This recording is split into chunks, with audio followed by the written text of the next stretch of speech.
तपाईँ कहिलेकाहीँ सही काम गर्नुहुन्छ, जस्तै कुनै गरिबलाई कहिलेकाहीँ पैसा दिनुहुन्छ होला, काहीँ कतै सरसफाइ गर्नुहुन्छ होला, या कसैको लागि न्यायको लागि उभिनुहुन्छ होला, or whatever the right thing you do.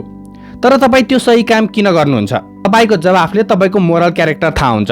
Understanding philosophers and their ideas episode Immanuel Kant. हामी जेनरली के सोच्छौँ भने जसले चाहिँ समाजमा राम्रो काम गरिरहेको छ ऊ चाहिँ अटोमेटिकल्ली राम्रो मान्छे हो।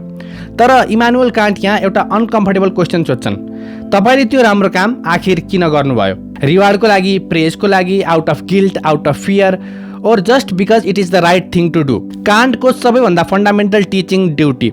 कान्ट भन्छन् कुनै पनि काम मोरल तब मात्र हुन्छ जब त्यो काम आउट अफ ड्युटी गरिन्छ। उदाहरणका लागि तपाईँले आफ्नो साथीलाई कुनै पनि सिचुएसनमा मद्दत गर्नुभयो किन? अब यदि तपाईँको जवाफ हो उसले मलाई पछि मद्दत गर्ला भनेर, यो तपाईँको सेल्फ इन्ट्रेस्ट हो, त्यो मोरल होइन। यदि तपाईँको जवाफ हो उसलाई हेल्प गर्दा मलाई राम्रो फिल हुन्छ, यो तपाईँको इमोसन हो, यो पनि मोरल होइन।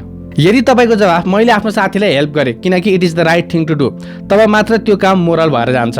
कान्टको दोस्रो पावरफुल आइडिया डिग्निटी। कान्ट भन्छन् हरेक मान्छेसँग आफ्नो इनहेरेन्ट डिग्निटी छ। हरेक मान्छे जन्मजात नै आफ्नो इन्फाइनाइट डिग्निटी लिएर जन्मेको हुन्छ। एउटा गरिब मान्छे एउटा धनी मान्छे जत्तिकै डिग्निफाइड छ। एउटा अशिक्षित मान्छे एउटा शिक्षित मान्छे जत्तिकै डिग्निफाइड छ। एउटा सरसफाइ गर्ने कर्मचारी त्यो कम्पनीको सिइओ जत्तिकै डिग्निफाइड छ। इमानुएल कान्ट भन्छन् जो मान्छेले अरू मान्छेको डिग्निटी भायोलेट गर्छ उसले सबैभन्दा ठुलो मोरल क्राइम गरिरहेछ। अब यहाँ आउँछ कान्टको सबैभन्दा ब्युटिफुल आइडिया, अटोनोमी। साँचो फ्रिडम केमा छ? इमानुएल कान्ट भन्छन् आफूलाई जे ठिक लाग्यो त्यो गर्नु त्यो फ्रिडम होइन, त्यो जस्ट एउटा फर्म अफ स्लेभरी हो। आफ्नो डिजायरको स्लेभरी, आफ्नो इमोसनको स्लेभरी। साँचो फ्रिडम तब मात्रै हुन्छ जब तपाईँले आफ्नो मोरल भ्याल्युज आफैले बनाउनुहुन्छ, आफ्नो रिजनिङ युज गरेर, आफ्नो कन्सेन्स युज गरेर। जो मान्छेले रिजन फलो गर्छ ऊ साँच्चै नै फ्री छ, तर जो मान्छेले आफ्नो डिजायर्स फलो गर्छ ऊ आफ्नो इन्स्टिङक्टहरूको स्लेभ हो।